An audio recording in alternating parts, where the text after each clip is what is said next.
Hello everyone, this is Abhinav and welcome to you all in my YouTube channel name Study with Abhinav। जैसा कि मैंने अपने पिछले video में बताया था कि मैं आने वाले वीडियो में आपको पेपर 1 और पेपर 2 के जो सिलेबस एनालिसिस है वो मैं आपको ज़रूर लाऊंगा और उसमें देखेंगे कि हमें किस तरह से यूनिट्स को डिवाइड करना है।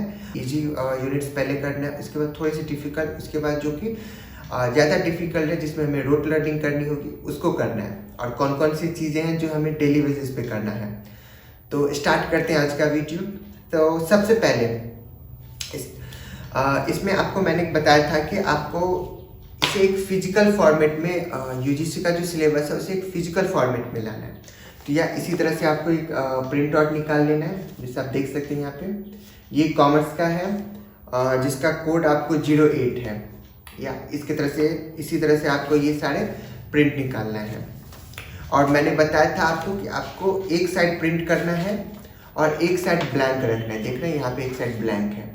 अब ऐसा क्यों करना है ब्लैंक में, मैंने आपको वहाँ पे नहीं बताया था। तो ऐसा इसीलिए करना है कि जब आप PYQ एनालिसिस करोगे और PYQ को आप देखोगे तो वहाँ पे जब अब ये जो सिलेबस है, पहले ये जो सिलेबस है ये आज से 5-6 साल पहले ही यूजीसी के वेबसाइट पे अपलोड किया गया था। उसके बाद इसमें अभी तक कोई भी चेंजेस नहीं किए गए हैं, ये वही सिलेबस है। लेकिन अब आने वाले जो समय में और अभी क्या हो रहा है, यूजीसी बहुत कुछ पूछ रहा है, बहुत कुछ नया उसमें ऐड हो चुका है जो कि सिलेबस में नहीं है। तो इस सिलेबस में हम जब PYQ एनालिसिस करेंगे और वो टॉपिक्स को हम क्या करेंगे, इसके इस साइड जो कि ये मेरा प्लेन है इस साइड हम लिखेंगे, ताकि क्या होगा, हमारा जो ये पेपर है जो कि सिलेबस का ये हमारा पूरा कंप्लीट हो जाएगा, आज के हिसाब से अपडेटेड हो जाएगा। तो यही हमें पेपर 1 और पेपर 2 दोनों में करना है। तो ये हो गया पेपर 2 का, और मैंने इसी में आगे इसी में मैंने पंच कर दिया है, स्टेपल कर दिया एक्चुअली। ये देखिए ये है पेपर 1 का, इसका कोड 00, इसका कोई कोड नहीं है। तो ये हो गया आपका पेपर 1। इसमें भी मैंने ये एक साइड प्रिंट और एक साइड यहाँ पे मैंने ब्लैंक रखा है। तो इस तरह से आपको फिजिकल फॉर्मेट में इसको डाउनलोड करके, इसको प्रिंट करके, और हर हमेशा मेक श्योर करना होगा कि जब भी आप प्रिपरेशन कर रहे हो तो you have your syllabus on your desk और वेर एवर, जो जहाँ पे आप बैठ के पढ़ाते हो तो वहाँ पे ये सिलेबस होना चाहिए आपके पास, ताकि आपको हर एक पॉइंट पे रखना चाहिए कि हम कहीं बाहर नहीं जा रहे। क्योंकि क्या है, जो ये जो NTA का एग्ज़ाम है या फिर जो आप प्रिपरेशन करते हो जो कि सब्जेक्ट है, मान लीजिए अगर आप टीचिंग एप्टीट्यूड ले लें या पेपर 2 का कोई भी अकाउंट्सी ले लें, तो ये में बहुत कुछ है पढ़ने के लिए। कोई भी सब्जेक्ट जो है वो लिमिटेड नहीं है, उसमें बहुत कुछ है पढ़ने के लिए, बहुत कुछ समझने के लिए है। और हमारे अगर किसी भी आप प्रोफेसर से देख पूछोगे जो 60 साल 70 साल का, दे आर स्टिल से कि वो स्टूडेंट हो सब्जेक्ट का। वो कभी नहीं बोलेंगे जो आई एम अ टीचर या आई एम अ प्रोफेसर, वो बोलेंगे I am a student of this subject. क्योंकि आप कभी भी कोई भी सब्जेक्ट को पूरी तरह से कंप्लीट नहीं कर सकते हो, हर रोज आपको कुछ ना कुछ नया मिलेगा। तो सिलेबस आपके सामने रहने से होगा, आपको एक ट्रैक मिलेगा कि हमें यहीं तक पढ़ना है। क्यों? क्योंकि हमारा मेन एम इस एग्ज़ाम को क्लियर करना है, और एग्ज़ाम के बाद हम जैसे जैसे हम इसमें पढ़ते जाएंगे, जैसे जैसे हम इसमें पढ़ाते जाएंगे, हमें नॉलेज आता जाएगा और हम सीखते जाएंगे चीज़ों को अच्छी तरह से। और क्या हो जाता है, जो हमारा ह्यूमन माइंड है वो किसी भी चीज़ को अगर आप सीखने के पॉइंट ऑफ व्यू से और याद रखने के पॉइंट ऑफ व्यू से देखोगे तो वो चीज़ तो वो बिल्कुल नहीं याद रखता है, बिल्कुल नहीं। रैंडम चीज़ उसके दिमाग में सालों साल रहते हैं, लेकिन कोई भी चीज़ जो हमें फोकस के साथ हमें ये चीज़ याद रखना है वो चीज़ उसके दिमाग में, अपने दिमाग में नहीं रह पाता है, जो कि ह्यूमन ये बोल सकते हैं मेंटल डिसऑर्डर भी हो सकता है। तो आपको क्या करना है, इसको डेली पढ़ना है, और धीरे धीरे आप उस सब्जेक्ट के मास्टर होते जाओगे, आप उस सब्जेक्ट के प्रोफेसर जब बन जाओगे तो आप उस सब्जेक्ट के पूरी तरह से अवेयर हो जाओगे सब्जेक्ट में। लेकिन अभी क्या करना है, हमें सिलेबस सामने में रखना है और हमें हर वक्त उस सिलेबस को देखना है कि हम राइट ट्रैक पे, और हमें आगे क्या क्या पढ़ना है, आगे क्या पढ़ना है, क्या इसमें नया है, क्या इसमें और कुछ पढ़ना है, क्या इसमें और कुछ देखना है। तो इस तरह से आपको सारा नॉलेज मिलता रहेगा। तो स्टार्ट करते हैं। सबसे पहले पेपर 1, आज हम पेपर 1 का ही डिस्कशन करेंगे जो कि जनरल पेपर है। ओके,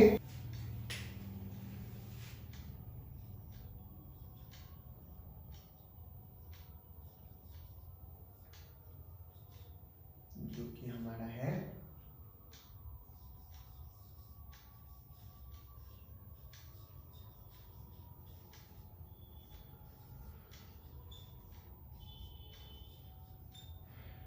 जनरल पेपर, जो कि पेपर 1 हमारा है जनरल पेपर, ठीक है। इसमें क्या है, इसमें 10 यूनिट्स है।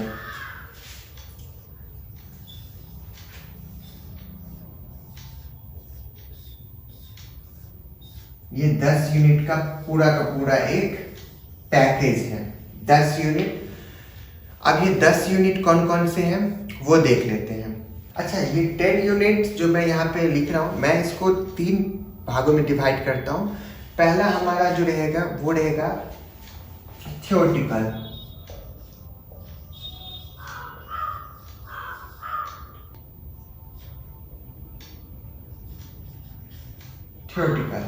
दूसरा जो हमारा रहेगा वो रहेगा हमारा प्रैक्टिकल,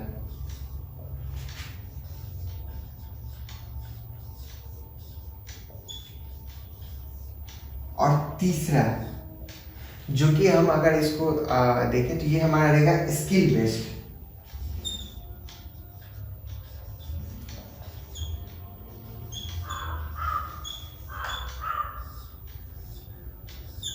ये 3 कैटेगरी में मैंने ये पूरे इंटायर सिलेबस को यहाँ पे डिवाइड किया है, जिसमें आपका एक रहेगा थ्योरी, एक रहेगा प्रैक्टिकल और एक रहेगा स्किल बेस्ड। ओके, अब देखिए थ्योरी और प्रैक्टिकल, जो कि अगर मैं बात करूँ अगर प्रैक्टिकल की सेकंड वाले की, तो प्रैक्टिकल में क्या हो जाता है कि हमें उसको प्रैक्टिस करना होगा, हमें इसको रोज करना है। अब इसमें कौन कौन से यूनिट्स आ जाते हैं, इसमें हमारा आ जाता है सबसे पहले इसमें हमारा आएगा आरसी, रीडिंग कॉम्प्रिहेंशन, आरसी सबसे पहले। देन हमारा आएगा डीआई, ओके। देन थर्ड हमारा आएगा मैथमेटिक्स,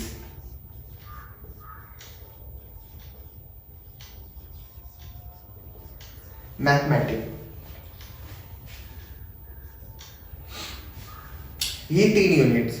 अच्छा, इसमें एक चीज जो कि देखने के लिए है, आरसी को अगर छोड़े तो डीआई और मैथमेटिक्स एक दूसरे के साथ लिंक करते हैं, क्योंकि डीआई में अगर आप मैथमेटिक्स अच्छे से पढ़ोगे तो डीआई का बहुत क्वेश्चन आपको आ जाएगा। जैसे इसमें आपको रेशियो या फिर आपको परसेंटेज जो कि होता है, ये सारी चीज आपको इसमें पढ़ने हैं, और यही चीज इस डीआई में भी काम आता है। ऑब्वियस सी बात है कि डीआई में वही चीज आएगा, डाटा इंटरप्रिटेट करना होता है हमें, जो हमारे पास डाटा रहता है उसी को हमें, उसी डाटा में से हमें कंक्लूजन निकालना होता है। ओके, रीडिंग कम्प्रीहेंशन जो है बहुत लोगों को इजी लगता है कि ठीक है हमें टॉपिक से ही उसमें से क्वेश्चन सॉल्व करने हैं, लेकिन क्या हो जाता है सम टाइम जो क्वेश्चंस आते हैं वो अब तो इजी नहीं आता है, आर्ट से पहले आता था, लेकिन अब क्या हो जाता है मॉडरेट या हार्ड लेवल का पूछ लेते हैं, जहाँ पे क्या हो जाता है हमें पता ही नहीं चल पाता है जो उन्होंने क्वेश्चन पूछा उसका आंसर क्या होगा,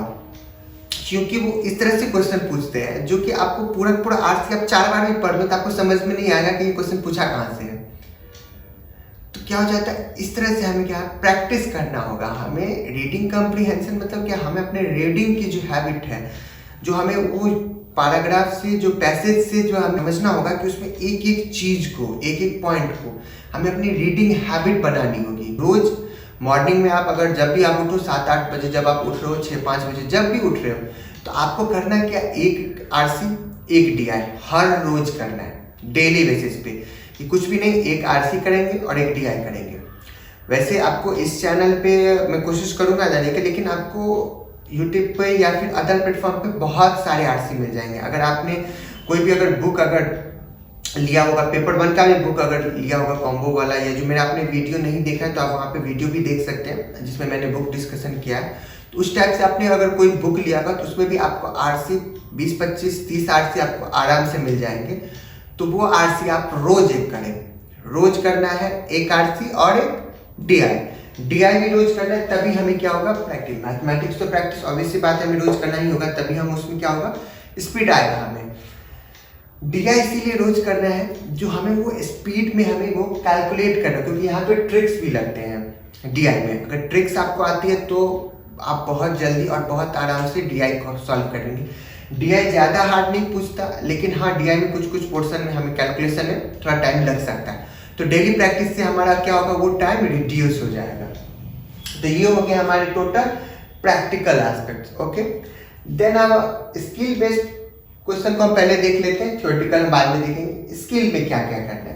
अब स्किल में आपको ये स्किल लगेगा या नहीं, क्योंकि ये स्किल होना भी चाहिए, क्योंकि स्किल ही है एक्चुअली में।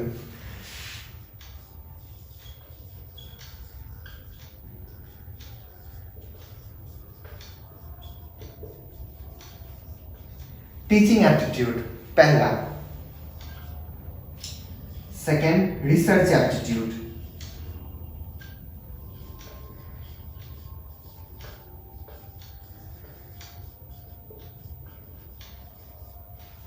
और देन हमारा तीसरा है कम्युनिकेशन।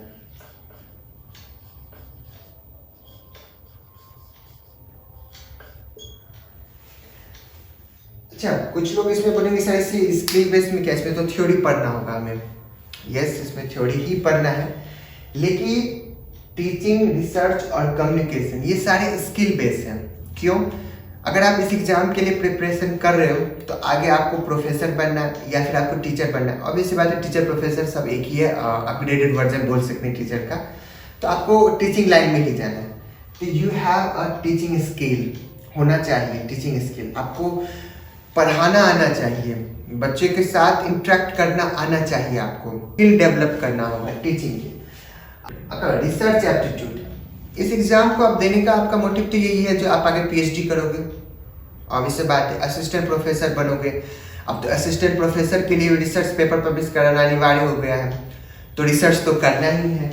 अब रिसर्च करना है तो हमारे अंदर रिसर्च वाली एबिलिटी आनी चाहिए, क्योंकि देखिए इसके नाम में भी एप्टीट्यूड, एप्टीट्यूड मतलब you have to able to research, you have to able to teach. आप में वो एबिलिटी होनी चाहिए, आप एबल होने चाहिए रिसर्च करने के लिए या टीच करने के लिए। कम्युनिकेशन जो अभी तक हम करते आ रहे हैं और आगे भी करेंगे, अभी भी हो रहा है कम्युनिकेशन आपके और हमारे बीच में। तो ये जो कम्युनिकेशन है इसमें क्या क्या चीज़ें आती हैं, बहुत कुछ ऐसे है कम्युनिकेशन में जो कि हम डेली यूज तो करते हैं, लेकिन हमें उसका नाम नहीं पता है। तो ये यूनिट्स जो है, ये 3 जो आप पढ़ोगे तो आप उसको रिलेट कर पाओगे अपने रियल लाइफ में। रिसर्च जब आप पढ़ोगे तो आपको देखोगे कि अच्छा ठीक है, रिसर्च ऐसे किया जाता है, ऐसे डाटा कलेक्ट किया जाता है, उसको टेस्ट ऐसे किया जाता है, या फिर टाइप्स ऐसे ऐसे रिसर्च के होते हैं। तो you will get more and more things, आपको मजा आएगा ये सारी चीज़ें पढ़ने में। कम्युनिकेशन, आपको नाम पता चलेंगे, अच्छा ये मैं करता था, इसको ये बोला जाता है कम्युनिकेशन में। तो ये क्या होगा, आपको जब तक, देखिए क्या होता है, जब तक हमें किसी भी सब्जेक्ट में इंटरेस्ट ना आए, हमारे वो सब्जेक्ट बोर्ड सब्जेक्ट बोलते हैं ना, मुझे ये नहीं हो पाता है, मैं नहीं पढ़ पाता हूँ, ये सब्जेक्ट समझ में ही नहीं आता है। क्यों? हमारा इंटरेस्ट ही डेवलप नहीं हो पाता है। तो जब तक आप इंटरेस्ट डेवलप नहीं करोगे कोई भी सब्जेक्ट, अच्छा कुछ लोगों को नॉवेल, जैसे मुझे देखिए मैं नॉवेल बहुत पढ़ता हूँ, मेरे जो कजन्स हैं उन्हें नॉवेल पढ़ना नहीं पसंद, वो नहीं पढ़ते। क्यों? तो उनका इंटरेस्ट नहीं है नॉवेल पढ़ने में, वो इंटरेस्ट डेवलप भी नहीं करना चाहते हैं। लेकिन अगर वही मेरी बात करिए तो मुझे नए नए बुक्स पढ़ने बहुत पसंद है, मुझे सर्च करना बुक पसंद बहुत है कि मुझे बुक कहाँ मिलेगा, ई फॉर्मेट में मिलेगा या फिर ऑडियो बुक, कुछ भी, बस बुक चाहिए। तो इसी तरह से आपको इंटरेस्ट डेवलप करना पड़ेगा, आपको सीखना होगा जो मुझे ये चीज़ें कैसे करना है। जैसे रिसर्च, अच्छा क्या हो रहा है रिसर्च में, कैसे रिसर्च करना है, क्या रिसर्च करना है, डाटा कैसे कलेक्ट करना है, तो मज़ा आएगा आपको चीज़ें पढ़ने में। तो ये हो गया हमारा स्किल, और ये भी हमारा हो गया प्रैक्टिकल। थ्योरेटिकल यूनिट्स, पहला है हमारा हायर एजुकेशन,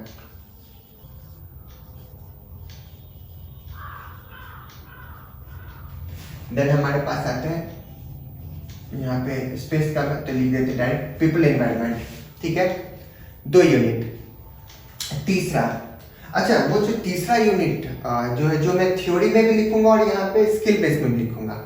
थ्योरी में इसलिए लिखूंगा क्योंकि वहाँ पे बहुत कुछ थ्योरीज है जो कि थ्योरी आपको नहीं पता है, लेकिन आपको समझना होगा। अच्छा ये थ्योरी में भी हो गया, और इसे मैं यहाँ पे भी लिख देता हूँ आईसीटी। अब मैंने स्किल में वापस से क्यों लिख दिया है, आज से पहले अगर आप 4 साल 5 साल या 6 साल पहले दिखेगा तो ये यूजीसी में यूनिट था भी नहीं, भी बाद में ही आया है, और इसका उतना जरूरत नहीं होता था। लेकिन अब क्या है, टेक्नोलॉजी आ चुकी है, बहुत कुछ एडवांस हो चुका है, जैसे पहले क्लास ऑफलाइन हुआ करता था, यहाँ पे बच्चे बैठे होते थे और सर या प्रोफेसर जो होते थे वो बोर्ड पे लिखते थे और बच्चे उसको कॉपी में नोट डाउन करते थे। अब ऐसा नहीं होता। अब आप घर पे बैठे हो या कहीं भी हो, कहीं भी कुछ भी एक्सेस कर सकते हो। नोट डाउन करने की ज़रूरत नहीं है, PDF मिल जाते हैं, स्क्रीनशॉट्स ले सकते हो, उसको बाद में लिख सकते हो। तो क्या हो जाता है, टेक्नोलॉजी एडवांस हो रही है, चीज़ें अपग्रेड हो रही हैं। अब अगर देखें तो आपके पिताजी को जितने स्किल्स नहीं पता होगा, जितना मोबाइल चलाना नहीं पता होगा, उससे ज़्यादा आपको आता होगा, और आपसे भी ज़्यादा जो आगे वाला जनरेशन है उसको आता है। ये क्या हो रहा है, हमारी जो कैपेसिटी है वो बढ़ती जा रही है, हमारा जो लेवल है वो हाई होता जा रहा है। हम लोग बहुत ज़्यादा आपको यूजेस कर रहे हैं टेक्नोलॉजी का। तो क्या हो जाता है, आज के समय में ये ICT हमारी ज़रूरत हो गई है, हमें आना ही चाहिए। हमें कंप्यूटर चलाना आना चाहिए, हमें ब्राउजिंग करना आना चाहिए, हमें इंटरनेट सर्फिंग करना आना चाहिए, हमें आपको मेल करना या फिर आपको कुछ एक्सेस करना इंटरनेट से वो आना चाहिए। अब ICT का रोल टीचिंग में भी, रिसर्च में भी और कम्युनिकेशन में भी, यहाँ तक कि सारी चीज़ों में आपको ज़रूरत पड़ती है। अब जैसे देखिए, आप ये एग्ज़ाम ही प्रिपेयर कर रहे हो, तो ये एग्ज़ाम आप कंप्यूटर पे दोगे, आपको माउस चलाना, कीबोर्ड पे टाइप करना या फिर आपको क्लिक करना, एंट्री करना, ये सारा आना चाहिए। और ये इसीलिए भी आना चाहिए क्योंकि आगे वाली जनरेशन को आपको वही सिखाना है। तो जब आप पूरी तरह से मैच्योर होगे, आप सीखोगे, तभी आप सिखा पाओगे उनको। तो ये आपकी आज की ज़रूरत हो गई है, तो इसको हमें स्किल में लाना ही होगा, हमें आगे चीज़ों को लाना होगा। अच्छा, मैंने यहाँ पे लिखा है स्किल में, और यहाँ पे थ्योरी में सील दिया है क्योंकि कुछ इसमें वैसे तो थ्योरी इन सब में भी है, थ्योरी इन सब में डॉट ये सभी थ्योरी में अगर आप रखो तो रख सकते हो, लेकिन मैंने इसका रखने का तात्पर्य ये है कि इसमें आपको पुराने समय से अभी तक की चीज़ों को समझना होगा, आपको चीज़ याद करना होगा, क्योंकि एग्जाम में पूछता है ना, आप कुछ चीज़ें स्किल बेसिस पे अगर हम देखें तो उसका यूज नहीं होता है। जैसे फाइबर केबल या फिर आपका ये कंप्यूटर्स का जो टाइप था, या फिर कंप्यूटर जो हमारे हर टाइम में था, जनरेशन वाइज कंप्यूटर कौन कौन सा, वो हमें नहीं था, वो हमें याद करना होगा। तब याद करने वाली चीज़ें तो हम थ्योरेटिकल में ही करेंगे। तो ये हो गए यहाँ के। अच्छा, एक है जो बहुत ही मुझे वो सब्जेक्ट बहुत ही वियर्ड लगता है तो हमारा इंडियन लॉजिक ही, लेकिन उसमें क्या हो जाता है, जिसमें जो भी नाम दिए गए हैं वो नाम थोड़े से हमने यूज नहीं किया था, हमें थोड़े से अजीब लगते हैं, अटपटे से लगते हैं और समझने में बहुत ज़्यादा डिफिकल्ट होता है, बहुत ही ज़्यादा। जैसे आप दे दें अनुमाना, और या फिर आप देख लें इसमें सत्या, या फिर बहुत सारे ऐसे ऐसे शब्द हैं जो कि मुझे अभी याद भी नहीं आ रहे हैं। आई थिंक मुझे फिर से पढ़ना होगा उसे। तो क्या है, आपको वो सारी चीज़ें समझना होगा, जो क्या हो रहा है, कैसे हो रहा है, क्यों हो रहा है। तो ये चीज़ें आपको इसमें भी याद करना होगा, जो कि हमारा है इंडियन लॉजिक। तो ये सारे ये हो गए हमारे टोटल यूनिट। हमने डिवाइड कर दिया थ्योरी में, प्रैक्टिकल, स्किल में। थ्योरी में हायर एजुकेशन, पीपल एनवायरनमेंट और ICT। Indian logic, higher education में हमें रोड लर्निंग करना होगा, हमें बहुत कुछ इसमें याद करना होता है। कौन कौन सा कमीशन आया, कब कब कमीशन आया, उसके डेट्स, किनके द्वारा वो कमीशन लाया गया, रेगुलेट किया गया, new education policy, old education policy, वो सारी चीज़ें हमें हायर एजुकेशन में पढ़ना है। देन आता है people and environment. People environment भी बहुत इंपॉर्टेंट है। हमें अपने आसपास की चीज़ों को, यहाँ तक हमें पता भी नहीं है हमारे आसपास क्या है, हमारे ऊपर कितने लेवल्स हैं, नीचे कितने लेवल्स हैं, हमें कुछ नहीं पता है। ये सारी चीज़ें हम इसमें पढ़ेंगे, मज़ेदार सब्जेक्ट्स हैं। अच्छा, ये सारे सब्जेक्ट जो है अपने आप में बहुत ही इंटरेस्टिंग सब्जेक्ट्स हैं। आपको मज़ा आएगा जब आप पढ़ोगे किसी भी यूनिट्स को, और टॉपिक्स को जब पढ़ोगे तो you will get so much interest in your subject. कोई भी सब्जेक्ट आप ले लो, उसमें आप अगर इंटरेस्ट के साथ पढ़ोगे तो आप देखोगे इसमें बहुत कुछ सीखने लायक है, बहुत कुछ आपको यूनिट्स में। और ये होना भी चाहिए एक्चुअली। आपको सब्जेक्ट में जब तक मज़ा नहीं आएगा तब तक आप डीपली उसको समझ ही नहीं पाओगे। तो ये सारे थे हमारे पेपर 1, यहाँ पे लिख देते हैं पेपर 1।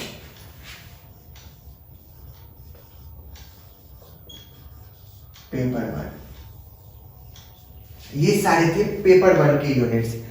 इसी तरह से नेक्स्ट वीडियो में मैं आपको पेपर 2 को भी एनालाइज करूंगा, इसी तरह से मैं उसको भी डिवाइड करूंगा और आपको बताऊंगा जो कैसे आपको प्रिपेयर करना है। तो ये सारे हमारे हो गए। तो थैंक यू और बने रहिए इस चैनल पे। आगे आने वाले वीडियो में आपको पेपर 2 का भी सारा नॉलेज मिलेगा और साथ ही साथ मैं सब्जेक्ट वाइज टॉपिक वाइज सब कुछ यहाँ पे अपलोड करता जाऊँगा। एक्चुअली दिस इज़ माई मैं ऑफलाइन पढ़ाता था, तो ऑनलाइन मेरा ये फर्स्ट मूव है, तो थोड़ा सा मुझे अपने आप को एडजस्ट करने में टाइम लगेगा, but I will provide best content on you all. So thank you.